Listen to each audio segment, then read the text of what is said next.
wanna. Nobody circles the wagons like the Buffalo Bills. This is the Jube Alert on WNIA Radio. Here are your hosts, Greg Jube and Kyle Barker. Good afternoon, everybody. Today is September 21st, 2015. Alongside my man Kyle Barker right here. Hello, Greg. How are we today? I'm doing all right. I am the Greg Jubert, and this is the Jube Alert here on WNIA. Now, today we were unable to have access to the studio due to unforeseen circumstances, so we are recording in the power of Kyle's room right now. Seton 511 is where it's at. So, yeah, that's where this is all happening right now. All the magic behind everything we got going on today. I feel like Apple Computers starting in a garage, only starting in a dorm room. Yeah, that's right. The bathroom only right across the hall. Yeah.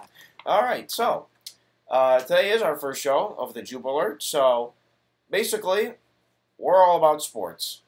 That's kind of been a love for both of us since we've been, since we could walk. So that's what we're going to be talking about, all that's trending, all that's come up in the news as of late. And we're going to have a lot of fun doing it, I think. And it's going to be really a cool experience for both of us. So we're going to just start right in. And let's talk about yesterday.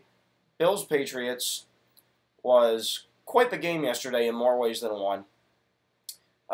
Because Tom Brady just went off yesterday. I mean, I was personally right there at Ralph Wilson Stadium, and what Brady was doing yesterday was just like picking and choosing and was just manipulating the entire Bills defense, all 11 guys, and it was really incredible how he was going about his business. 466 yards, the most that a quarterback has had against the Bills ever, and then over 50-plus years. That's pretty impressive. Even in today's NFL, where it's very pass-heavy, 466 yards, that's a lot. So you have that, and, I mean, the Patriots only scored 3 points in the fourth quarter. Compared to the Bills, came back and had 3 touchdowns to, come back in that game.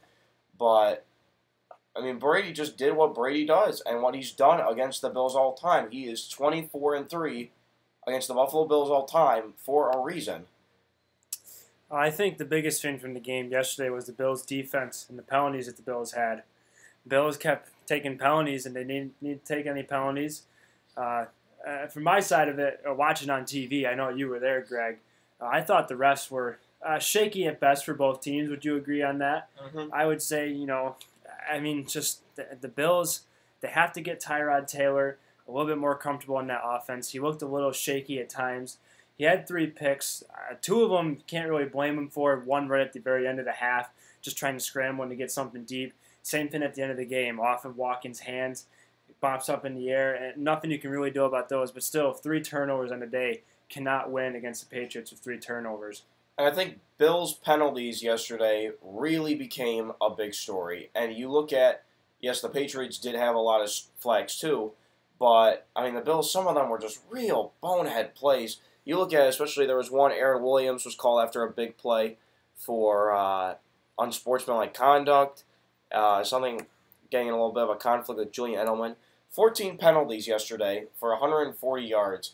You just really cannot expect to win games when you literally, not only you give up 466 yards in the air, the run game wasn't much utilized yesterday by the Patriots. I mean, LeGarrette Blount only was in the game for 7 plays and ended up just 2 runs for 4 yards, and Dion Lewis only had 7 runs for 40 yards. So running game just wasn't really in the Patriots' playbook. It was more so all the passing system. But you can't throw 466 in the air and give up 140 for, in many cases, bonehead plays like Aaron Williams yesterday, and give up over 600 yards that way and still find a way to win. And they almost worked yesterday. I mean, 19 points in the fourth quarter, and it came down to the last drive. Tyrod, like you said, throwing that pick just a little too high for Sammy Watkins. But, I mean, some things never change. You can't fumble the ball 3 times either. I know the Bills fumbled. They didn't lose any of the things. They didn't lose any fumbles. They didn't turn over. But you still can't fumble 3 times against the Patriots.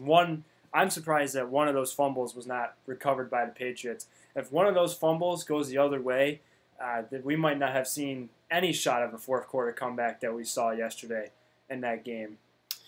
Now, something else that a lot of people have been talking about was the Bills' defense yesterday in terms of not getting pressure on Tom Brady. You look at Mario Williams, always double-digit sacks. Marcel Darius has made the Pro Bowl the last 2 years. Jerry Hughes, 10 sacks each of the last 2 years. And Kyle Williams, also the defensive leader of the team. Yesterday, they only got 2 sacks against an O-line that featured 3 rookies for the Patriots. You're talking about one of them was just Tom Brady falling at the line of scrimmage and Mario coming and touching him. And the other was the very nice play that Jerry Hughes had getting by Nate Soldier and just punching it right out of Brady's hand for a fumble recovered by Preston Brown. Now, a lot of people are just blaming, we've invested all that money, especially we just invested record money in Marcel Darius, and nothing really happened yesterday. And safety Bakari Rambo, said it best today, saying, don't blame it on the D-line, because all Brady was doing yesterday was stepping back and throwing quick slants out, and that made a huge difference in how that game went. I think another thing that was interesting as you're looking at the stats again here today is the entire week leading up to the game. Rex Ryan is talking about how they're going to stop Gronkowski, how are you going to stop him, and that was the hype of the whole week. And Rob Gronkowski had a day against the Bills yesterday, 7 receptions for 113 yards and a touchdown. But he was open across the middle of the field more times than not yesterday. Bills' safety in the secondary could not figure out a way to get him tackled in the open field once he got the ball. I think he's just a man. He's a man among boys. You can't stop him. And it's going to be interesting to see how other teams in the AFC East stop him. It's also going to be interesting to see how the Bills stop them when they go to New England. I don't know how you stop a guy like Rob Gronkowski. Now, here's something really important to note. Bills' defense finishing 4th last year gave up one 100-yard receiver in a game all year last year. And that was Golden Tate against Detroit. Yesterday, Gronk has 113. Deion Lewis goes 98. Julian Edelman goes 97. And Aaron Dobson goes 87. Yikes. And then you look at, also, Bills last year only gave up 2 300-yard passers first 2 weeks of the year. Jay Cutler in week 1 and Tom Brady in October last year. And Brady not only threw for 300, but if it went another quarter, probably 500. So, we're going to end it there with the Bills. They got Miami in Miami next Sunday at 4. And New England will carry on against Jacksonville. So, enough said there. All right, on to the next big story. Yesterday, Dallas at Philly. Pretty ugly game for the most part. One of the worst games I have seen in a long time. Just sloppy as the Lincoln Financial Field in December, honestly. It was just horrific. You look at yesterday, first of all, just as a side note, the Eagles running backs, wow, that's a shaky old line, and that includes Jason Peters, but DeMarco Murray and Ryan Matthews and the other Eagle running backs had less rushing yards yesterday than Drew Brees. Well, coming from a Cowboys fan and me, it's always great to see DeMarco Murray not be able to get anything going on the offensive run, running the ball. But, last year, we were always talking about it. Is DeMarco Murray overrated? Is he overrated? Or is it just that big offensive line for Dallas? Can you really stick anyone behind that offensive line?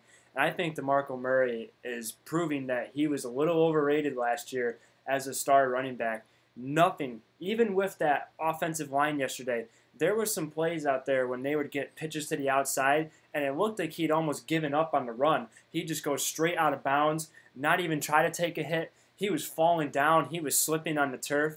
Sean Lee was all over him yesterday in that Cowboys defense, but DeMarco Murray has not proven himself as an elite running back in this league yet. I think he proved what he can do with the good O-line. But you know what? Adrian Peterson has not always had a great O-line, and he's made that work out just fine. So, Philly, I think this is the first time people have really been looking at the Eagles O-line since Mike Vick was there.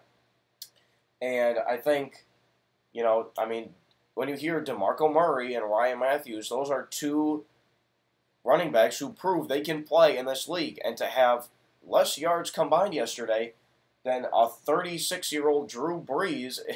No offense to Drew Brees, but he's not a runner. And it's just shocking that the Eagles' O-line is letting this go through again.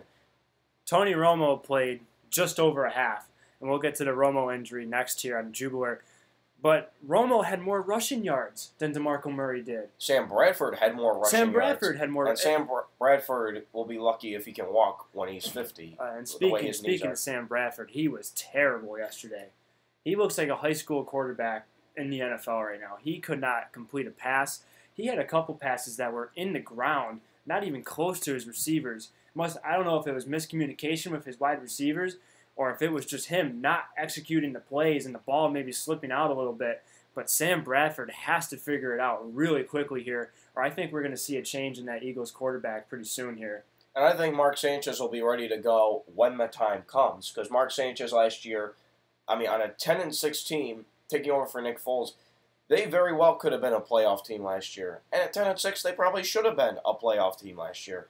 Some people will say, oh, the Eagles were 10-6, but Carolina couldn't win 8 games. But, you know what? I think Mark Sanchez, he's ready to prove himself again. So when Chip Kelly feels it's right, I think he'll make the right decision. And I think the Cowboys special team had a good day yesterday, too. Obviously, the block punt, Kyle Wilber returning that for a touchdown. But they also had the one punt that landed just inside the 1-yard line, and Jeff Heath just barely got a smidge of his cleat on that late line, and it was resulted in a touchback.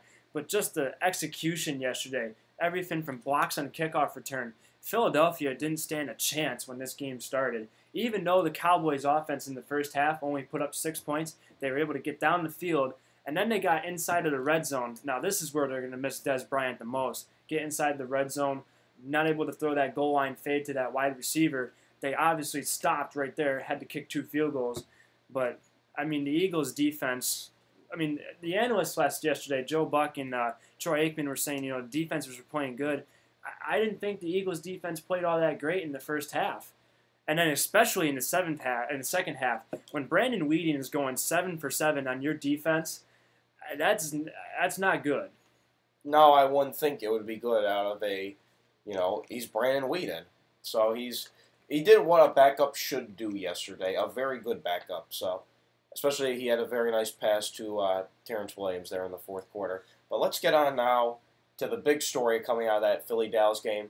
Tony Romo was diagnosed yesterday a broken left clavicle and is expected to, according to media reports, at least 8 weeks. And we just heard from other media reports today that Romo is looking at probably not going the surgery route and might miss a little more time as a result.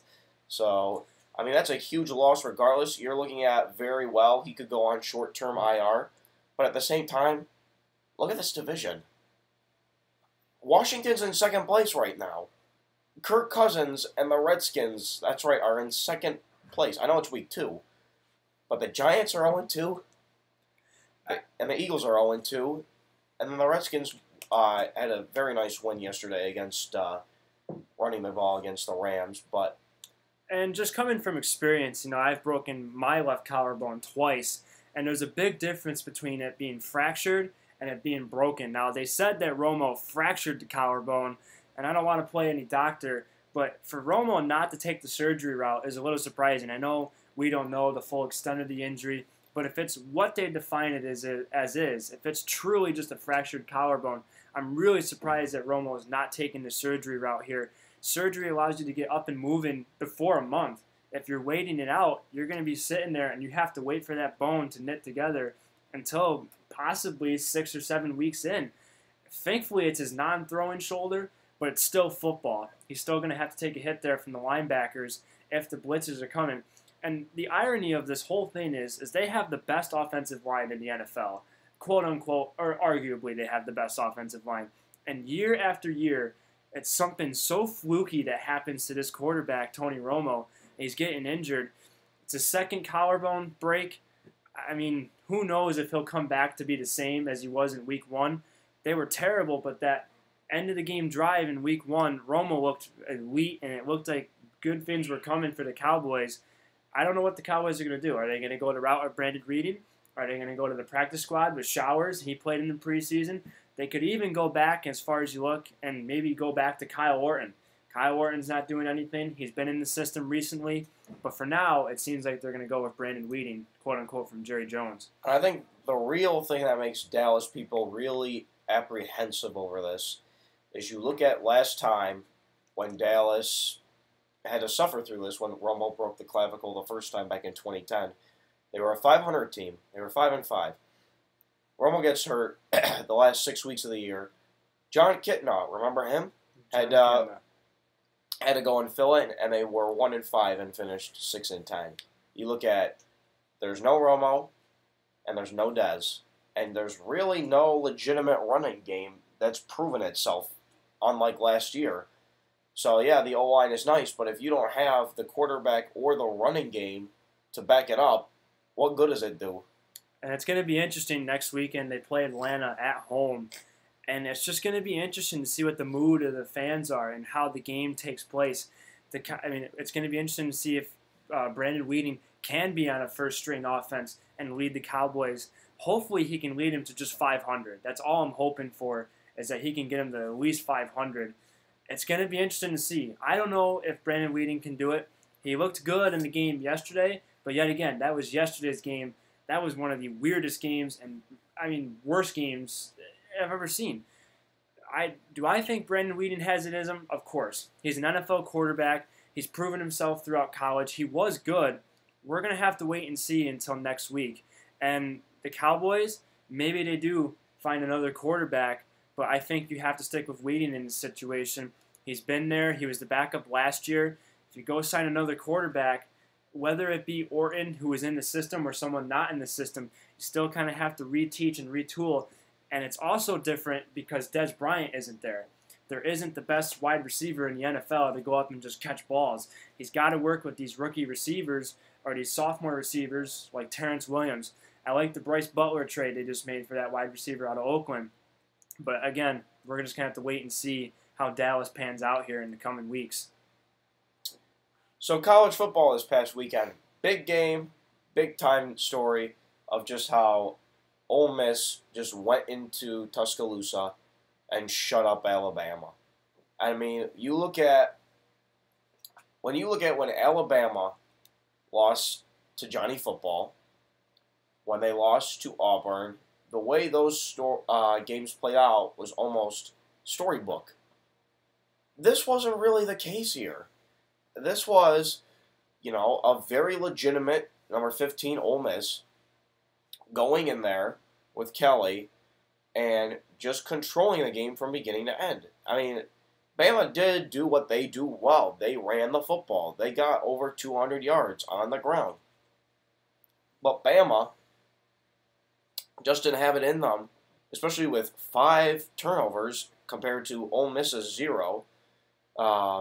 Got to take care of the football. Yeah. Doesn't matter what level it is. You got to take care of the football. The Rebels just went and took advantage of all those turnovers and proved, we can be in this playoff. We can. I know it's week 3 in college football. It's still September. The leaves are still green outside this window here. But, this is a big-time statement game. And I think Bama made a statement in their own. That place was dead at the start of the fourth quarter. Ole Miss was rolling, and it didn't look like Alabama had a hope at all to even come back in this game. They ended up making it a one-score game, and it was an interception off a huge hit from the Ole Miss line that ended the game. Alabama very easily could have came back and won this game. I thought it was a nice rebound for them, but still, you're Alabama. You got to beat Ole Miss at home if you want to be considered a title contender in that Final Four come January time. I think Ole Miss is for real, though. They played a perfect game plan. They forced 2 fumbles, 3 interceptions from Bama. Alabama controlled the time of possession by over 11 minutes more than Ole Miss did. But again, creating turnovers was huge in that game. Ole Miss was only 4 for 14 on third downs. They were not good on third downs. Alabama was 11 for 20, a little bit better. And Alabama had more yards for total. Ole Miss had a lot more passing, but again, Bama ran the ball, like you said, Greg. They like to run, get right up the nut, get up the gut, and get up there. Alabama needs to figure out a passing game. They're a one-trick pony, I think, right now with the running game. Looking at next week, Alabama will be home against Louisiana Monroe. Boy, you think Nick Saban will be just a little angry about that. While Ole Miss will be home at 7 Saturday night against Vanderbilt. So we'll see if the Commodores have anything up their sleeve to go ahead and try to stop these Rebels, who I'm sure will be gaining significant seeds up in the top 25. So let's talk about yesterday. A couple big injuries in the NFL. First of all, everybody's favorite quarterback to rip, Jay Cutler, threw a pick 6 yesterday against Arizona and ended up getting tackled and injuring his hamstring. Right now, it's a strained hamstring, and there is no specific timeline when he'll be back. Right now, his status is uncertain. But I think the Chicago Sun-Times right now says it best. It's, the headline is, with or without Jay Cutler, the Bears' season is basically over. Which you look at, I mean, Green Bay and Arizona are 2 playoff teams. They were last year. They very well will be this year. But when you look at this Bears team, they just don't have what they had a couple years ago even, to where they almost were a playoff team. I mean, last year was horrific, with the exception of a player like Matt Forte.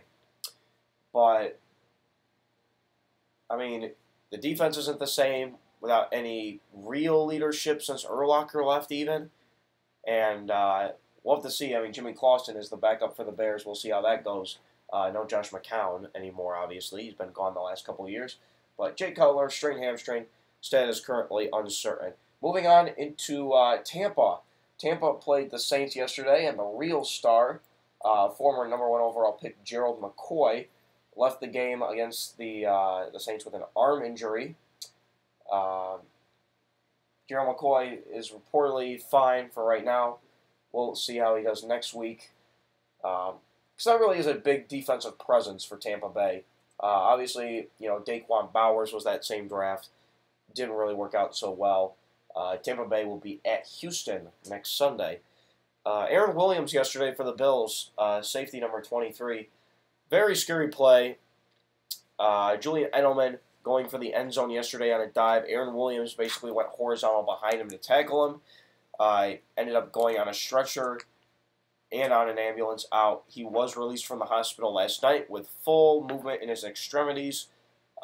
Rex Ryan says it is too early to know whether or not Aaron Williams will be able to play next Sunday in Miami, but glad to see all signs are, better than they were yesterday afternoon. From one Bill to a former Bill, let's go to Kiko Alonso. Yesterday, injured a knee against the Cowboys yesterday. Now, according to multiple sources, the Kiko injury is not believed to be an ACL tear, which that's a big save for the or the Eagles for that matter. Especially, you don't want to see a young young linebacker, 25 years old, so much potential, very much a Sean Lee-esque player, have 2 ACL tears by the time they're 25 in the NFL. I mean, it's just, you get to a certain point where it's almost too much ground to gain. So, Kiko Alonso, not as bad as it could be. Finally, for the Lions, Matt Stafford yesterday was pushed out of bounds against the Vikings. Pretty hard hit. Will have a X-ray on his chest, but should be okay. Detroit will host Denver next Sunday night on NBC. So we're going to take a quick break, and when we come back, go through the rest of the NFL, see how other teams did. Could Baltimore get to 1-1? Could Seattle get to 1-1 against a very good Green Bay team at Lambeau? This is the Jube Alert on WNIA Radio. Hey, this is Jetfish. I'm just bringing you guys some news about the Jube Alert. It will be on Mondays 1 to 2 p.m. and Fridays 1 to 2 p.m. These guys are pretty cool, and they'll be talking about sports or what's trending, and there'll be a lot of exciting stuff, so check them out. Welcome back to the Jube Alert, live in the Gallagher Center basement here at NU. Here are your hosts, Greg Jube and Kyle Barker.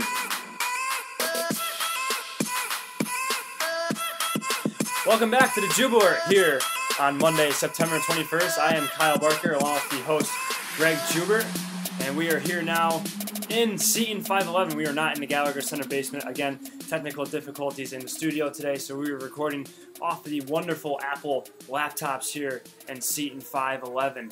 Now, moving on now to another story. Now we're going to go down the NFL scores rundown. Just going to run down each score, give a quick highlight for each score here, and we're going to start right now with the man, Greg Jube. What do you have for us, Greg? All right, well, let's look at Houston at Carolina. Houston losing big to the Chiefs at home last week.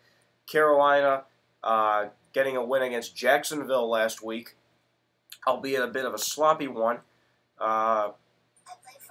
In the end, Houston was able to, make it a good game, but Carolina in the end was able to hold on. Carolina winning by a score of 24-17.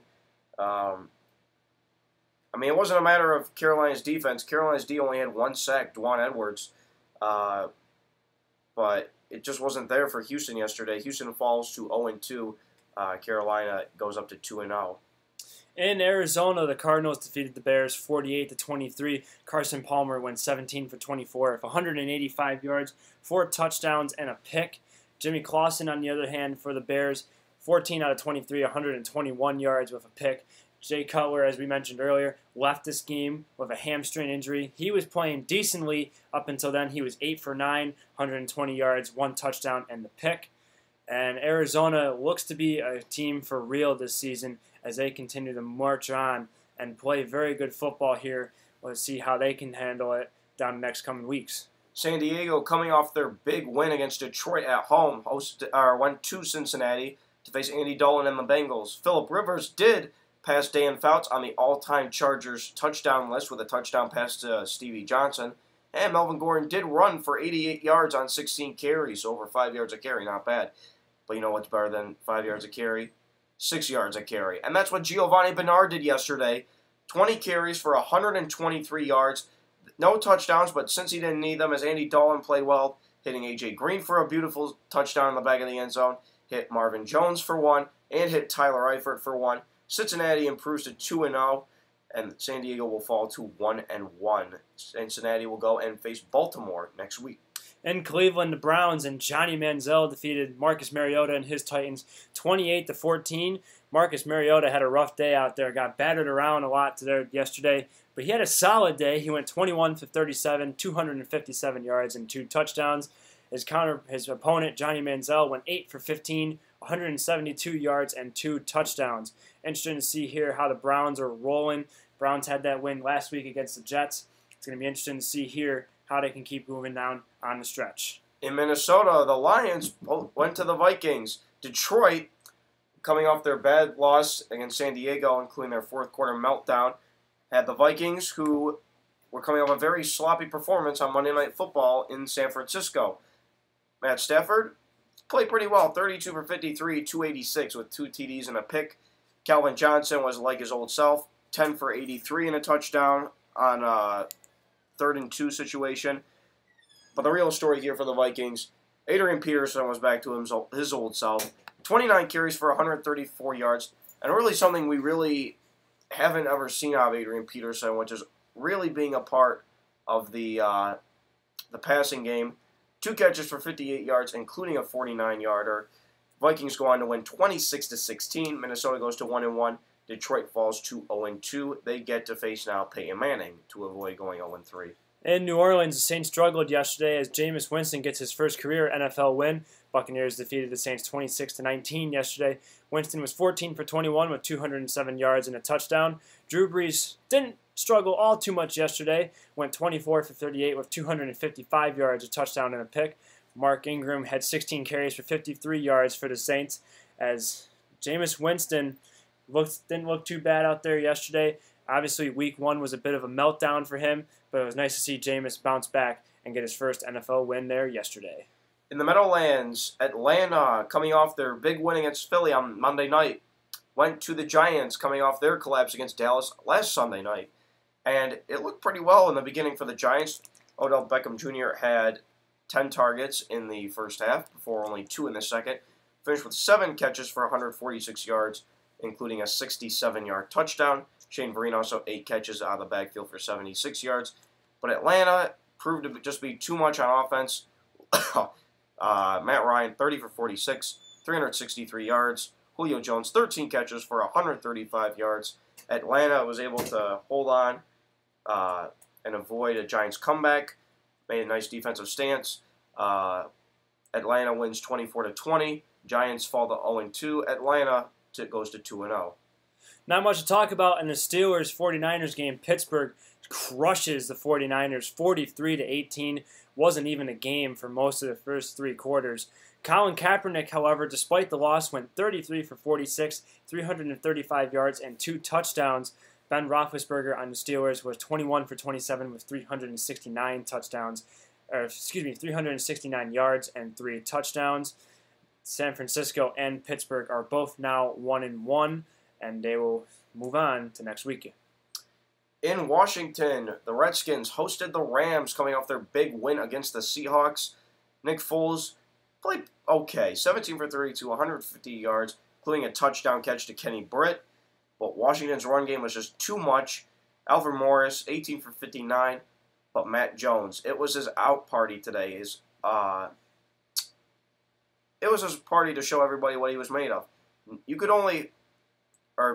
say, you can't stop Matt Jones. You can only hope to contain him. And this was a perfect example yesterday for the rookie. 19 carries, 123 yards, and 2 touchdowns. Washington was in control for most of the game. St. Louis tried coming back at the end, but it was just too much. Redskins go on to win 24-10. Redskins will face the Giants on Thursday Night Football. We'll get to that in just a minute. In Jacksonville, the Jaguars got a rare win over the Miami Dolphins yesterday, 23-20. Ryan Tannehill for the Dolphins was 30 for 44, 359 yards, and 2 touchdowns. His opponent, Blake Bortles, was 18 for 33, 273 yards, and 2 touchdowns. TJ Yeldon for the Jaguars had 25 carries for 70 yards, no touchdowns on the day. Jacksonville goes to New England next weekend, so I think we're going to go ahead and safe to say that New England might get a win next weekend, and Miami plays the Bills in Miami next weekend. To the Coliseum, where a battle of 2 0-1 teams squared off as the Ravens went and played the Raiders. Joe Flacco, 32 for 45 and 384 yards. Pretty good day. Steve Smith alone, 10 catches for 150 yards. But Oakland, amidst all the fourth quarter conundrums that occurred, came away. Derek Carr, 30 for 46, 351 yards and 3 TDs, including in the back of the end zone hitting Seth Roberts, the first-year guy out of West Alabama. The Raiders ended up getting their first win of the season. Michael Crabtree, 9 catches for 111 yards and a score. The rookie Amari Cooper, 7 for 109 and a score. So Oakland is really starting to get things together now. They had the O-line last year. Now you're seeing some of the pieces around it. So Oakland improves to 1-1. Baltimore slides to 0-2. They will host the Bengals next Sunday afternoon. In nightcap on Sunday Night Football in Green Bay, the Packers defeated struggling Seahawks 27-17. Russell Wilson was 19 for 30 with 206 yards and 2 touchdowns. Aaron Rodgers had a nice day, 25 for 33 with 249 yards and 2 touchdowns. Fred Jackson, the former Bill, he had two receptions for 16 yards, and on the rushing end of it, did not get a carry during the game. He had a costly fumble on the last drive of the game that allowed Green Bay to get possession. Not that Seattle had much of a chance to climb back into the game anyway, but just a food for thought. Well, that's got our Sunday roundup. We're going to take a quick break, talk about Major League Baseball, what's trending in the NL Central and the AL East races right now. Lots of good stuff. Only about 2 weeks left in the season, so we'll be right back. We're going to talk NL Central, AL East here on the Jube Alert on WNIA Radio. Missed the show? Don't worry. Subscribe to our YouTube channel, Jube Alert, for the inside access with Greg and Kyle. That's the Jube Alert, Mondays and Fridays, 1 to 2 p.m. on WNIA Radio, Niagara University's radio for mix and more. Welcome back to the Jube Alert, live in the Gallagher Center basement here at NU. Here are your hosts, Greg Jube and Kyle Barker.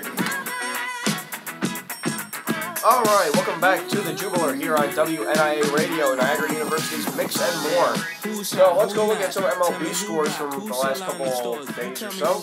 We're going to start off when Kansas City went to Detroit with our Star Player of the Week, presented by Carl in Seton 5. The Royals went and faced the Tigers. Royals came out top 10-3, and one of their big pieces that they've added over this year, Kendrys Morales, 3 home runs. Big day, obviously, there for Kendrys Morales. Moving on to the NL Central now. The St. Louis Cardinals got a huge win to avoid being swept by the Cubs yesterday at Wrigley Field. St. Louis won that game 4-3 and went all the way down to the last inning. The Cubs had the bases loaded with 1 out in the 8th inning and had a chance to take the lead, could not do it, and they end up losing and take 2 out of 3 from the Cardinals. Moving on to Los Angeles, Pittsburgh and the Dodgers faced off last night and for an NL Central for the Buccos. Pittsburgh got the win to advance to 89-60. They win 4-3. Garrett Cole is your winning pitcher. He moved to 17-8 on the season. On Sunday Night Baseball, the Yankees and Mets squared off in the Subway Series, and Matt Harvey ended up being chased quickly, and the Yankees just took advantage and basically imploded the Mets bullpen. Yankees win 11-2. In the AL East, also, the Blue Jays were home yesterday against the Red Sox. The Blue Jays could not get it done. The Red Sox end up winning 4-3. Toronto has a 2.5 game lead on the Yankees right now. Moving to the AL Central, Royals still with a very nice sizable lead over the second place Twins. Twins are 2.5 back in the wild card. They won big over the Angels yesterday in Minnesota, 8-1. While a game and a half behind them, 4 out in the wild card, are the surging Cleveland Indians. They beat the White Sox 6-3 yesterday at the Tribe.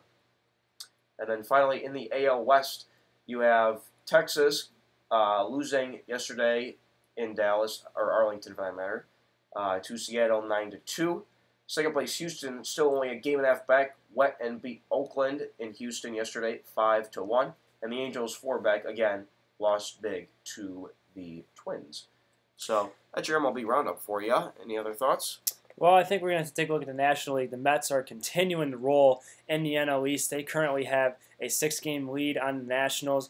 Washington seems to be falling apart. However, they did get the win yesterday against Miami, 13-3, and the Mets did lose to the Yankees 11-2 at home. In the NL Central, St. Louis is the first team to clinch a playoff spot.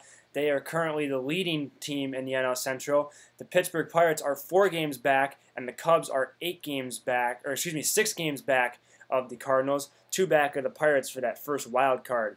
And in the NL West, the LA Dodgers continue to have a very nice lead over the San Francisco Giants, a 7.5 game lead there. Everybody else seems to be out of contention. San Francisco trying desperately to catch back in those 7.5 games. They beat the Diamondbacks yesterday 5-1. And speaking of teams clinching playoff spots, the Royals' magic number to clinch the AL Central stands at 3 right now. So it could be very well by this time on Friday, we could have the Royals already AL Central champions. So that's just something to look forward to. We're going to take another quick break. When we get back, a couple previews, including tonight, Jets at Colts. Can Andrew Luck rebound in Indy against resurgent Jets defense? So that will be following up. Jets at Colts tonight on Monday Night Football on the 4-Letter Network. We'll preview it all when we come back on the Jubiler on WNIA. Hi, Kyle Barker here for the Jubiler. Be sure to connect with us on our Facebook and Twitter pages, or email the show at thejubiler@gmail.com. Missed the show? Subscribe to our YouTube channel, Jubiler, for inside access and replays for the show. That's the Jubiler, Mondays and Fridays, 1 to 2 p.m. on WNIA Radio, Niagara University's radio for mix and more. Welcome back to the Jubiler, live in the Gallagher Center basement here at NU. Here are your hosts, Greg Jube and Kyle Barker.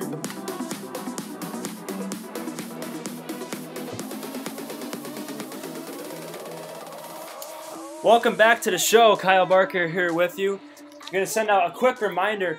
We have a Twitter page now. It's brand new. Be sure to follow us on Twitter at WNIA_Jubiler. Also be sure to check out our Facebook page, and also be sure to subscribe to our YouTube channel, Jubiler, to replay every show and get inside access with me and Greg. Moving on now, we're going to start talking some Monday Night Football here. We're going to be previewing the Jets and Colts. We're also going to get to Thursday Night Football, but first we're going to start with Monday Night Football preview. Greg, what do you have for us for the Monday Night Football game tonight? All right, Jets and Colts will be off at 8:30 on the four-letter network tonight. That is what we're going to be referring to ESPN as early and often. So Jets and Colts tonight. On the injury front for the Jets, Chris Ivory at running back has been suffering from a groin injury. He's been limited in practice all week. He is questionable. Also limited this week in practice and questionable is corner Antonio Cromartie, who had a real scare last week against Cleveland. It looked to be really severe, but right now Antonio Cromartie currently listed as questionable. As for the Colts, after Vontae Davis, the Colts secondary in terms of their corners looks pretty depleted right now. Darius Butler is out with a hip injury. He didn't practice at all this week. Gregory Toller with a neck injury is out as well. And one of the mainstays in the Colts defense for the last 10 years or so, Robert Mathis, did not play last week against the Bills. He is questionable with an Achilles injury he's still recovering from. So, I mean, looking at this game as a whole, you know Indy's going to be fired up. Last week was a bit of an embarrassment that they came out of the gate that slow, that flat. You look at the Jets. It's a game against the Browns. A game you would think, okay, with the Jets' defense, they should win. They should win because Jets' defense is pretty solid, and then having a quarterback who can manage a game like Ryan Fitzpatrick, that's kind of icing on the cake. Especially when you have, pieces like Brandon Marshall who scored a touchdown last week. And Chris Ivory did very well too. I think the Jets will keep this a very close game. I don't think Indy's going to be, running up to a point where it's like 45-10 or something like that. No, I think the Jets have a very legitimate shot at winning this game. But because it's Andrew Luck, I'm taking the Colts. I think, some of the Jets, Sheldon Richardson's been still suspended. That's a big factor. If Cromartie can't go to cover either Andre Johnson or T.Y. Hilton, that's also a factor. You would think Revis would be on Hilton for pretty much the whole game. Being in Indy helps. I don't think it makes a significant difference. But I just like the Colts in this game. I don't see how an Andrew Luck team can come out of the gate 0-2. Now, will that really make a difference in the AFC West? You look right now, Tennessee and Jacksonville, are 1-1 and Houston's 0-2. It's the Colts' division to lose. So, I'm picking the Jets. I think Indianapolis had a horrible week last week against Buffalo. And I've been saying it all week, to you and any other Buffalo Bills fan on our floor. I think the Bills were getting a little overexcited. Indianapolis played absolutely terribly. They couldn't get anything going against that defensive front of the Bills. And I just don't think they're going to be able to keep it going. Andrew Luck looked really shaky at times. And I think the Jets are a little bit of a sneaky team. I think they're not going to be a great team, but I think they're going to be a team that's going to keep games close and be able to maybe sneak a win out here every now and then. Right now, the spread has the Colts at under 6.5 points right now, and the over-under for points scored is 45.5. But I'm going to take the Jets. Kind of a wild card pick, but I'm picking the Jets tonight to defeat the Indianapolis Colts on Monday Night Football on the four-letter. All right. So there it is for you, the Jets and the Colts tonight, Monday Night Football. Let's swing things over. Thursday Night Football will be on CBS and the NFL Network, as the 1-1 Redskins, led by Kirk Cousins, will be facing the Eli Manning-led Giants, who yesterday, once again, took a big loss, fell to 0-2. So this is a really important game for both teams, especially the Giants, because we have heard year in and year out, with the exception of the Super Bowl year, Tom Coughlin's job seems to become, by November, it's like just in the talks of will he be here, will he not be here.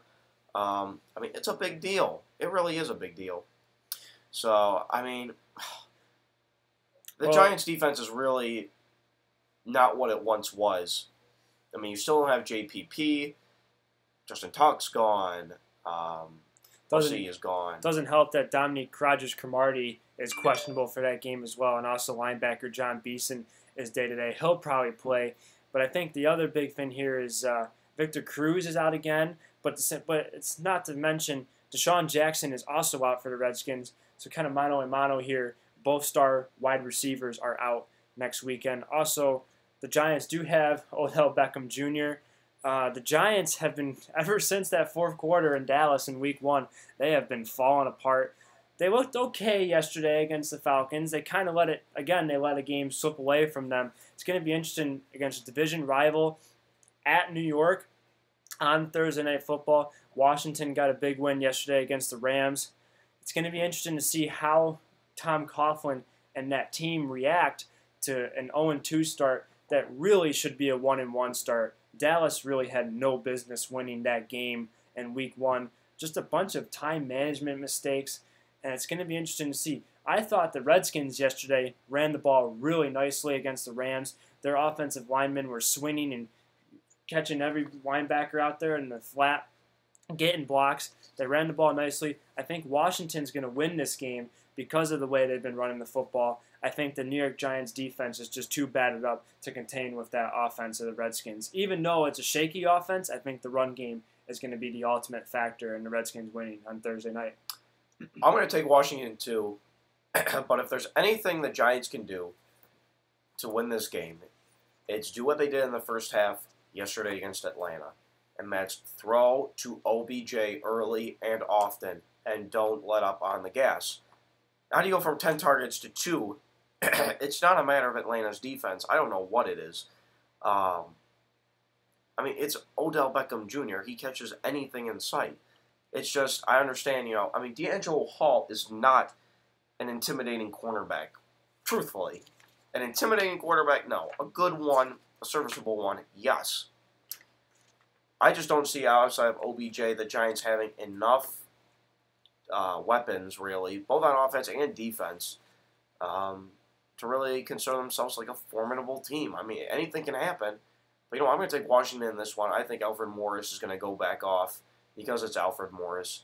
And he's been proven, even last year as a Pro Bowler, on a very shaky Washington team. He will get back up to speed. Yesterday was pretty good. But Alfred Morris will be my player to watch for tomorrow. And the Giants are favored to win this game.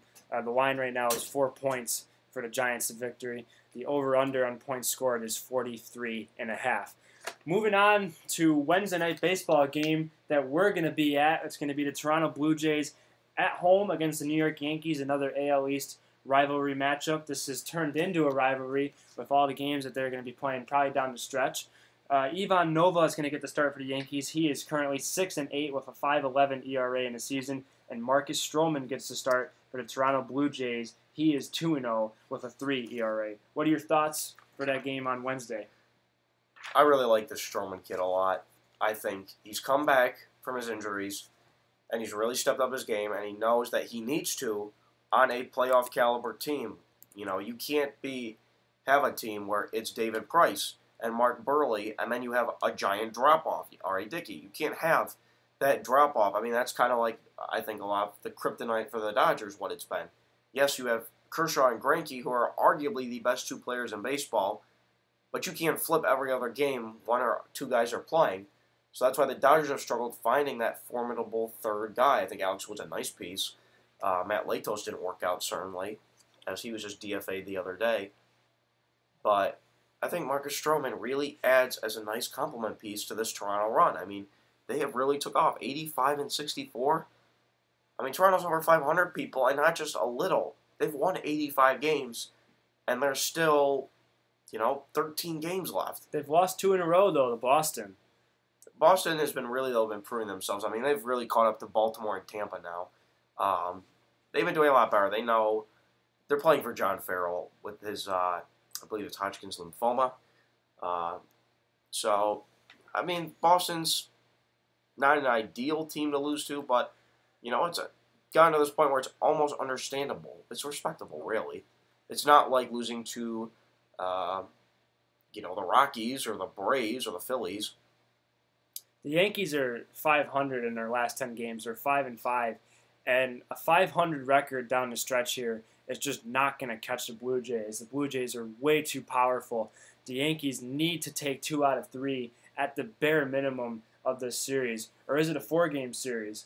We're unsure, but they need to at least get 2 wins, and they have to catch ground because if they're not playing Toronto, right as it sits right now, they'd be playing Houston in the wild card game. And if you recall, the last series, Houston went into Yankee Stadium and kicked the Yankees around. They had one game that I think was 15-0. I think the Yankees don't want to see Houston out. Houston is slipping a lot. Texas has caught up a lot of ground to catch them. But if you're the Yankees, this is the most important series of the season. It's right here. They got to get 2 out of 3. I think the Blue Jays come away with this win, and that's mainly Toronto feeds so well off the Rogers Center. You look, they are a 500 team on the road. They're 37-37. But they're 21 games over 500 in Toronto. They feed off that energy in that crowd. So I'm going to take Toronto in this one. I think, especially with Toronto's lineup, you have still Bautista and Encarnacion. They've had Russell Martin all year do pretty well to the point of an all-star. They added Tulo, who's been everything I think they could dream of. I just see Toronto really coming away with not only this game but the series. I would not be surprised if they take the sweep and blow the Yankees out of the division race. I'm taking Toronto in this game too. I think Ivan Nova is just too shaky of a starter right now for the Yankees to rely on in the Wednesday night game. The rotation has been pretty shaky for the Yankees there. For most of this, for the second half of the season, they started out strong, but Toronto has just come alive in the second half, and I think they're going to keep the horses running in Toronto there. We're going to take a quick break. We'll be right back here on the Jube. When we come back, we're going to take our ending 3 thoughts for looking forward to the week, and we're also going to preview next Friday's show. You're listening to the Jube on WNIA Radio. Hey, this is Greg Jubert and Kyle Barker, and this is WNIA, Niagara University's Mix and More Radio. Catch our show, The Jubler, Mondays and Fridays, 1 to 2 p.m. Eastern, and make sure to connect with us on Facebook and Twitter. That's The Jubler, Mondays and Fridays from 1 to 2 p.m. Eastern on WNIA. Welcome back to The Jubler, live in the Gallagher Center basement here at NU. Here are your hosts, Greg Jubert and Kyle Barker. All right. Here, back with our final 3 thoughts for each of us for the weekend here on the Jubler on WNIA Radio. So I will kick things off with my 3 things looking forward to this weekend. Number 1 is looking at that NL Central race. Cardinals currently with a 4-game lead on the Pirates. Cubs are just 2 back of them. They're 6 back of the Cardinals. Really interesting story the Pirates have been this year. I mean, they've won. Their winning percentage is at 60%. I mean, they're unbelievable. They have the 2nd best record in baseball, but because of their division, they very well could be stuck having to play a play-in game to try to get into, the show. So, Pirates, 50-25 at home is an incredible record, and they've proven that the last couple of years, that they really feed off the PNC Park energy in the crowd.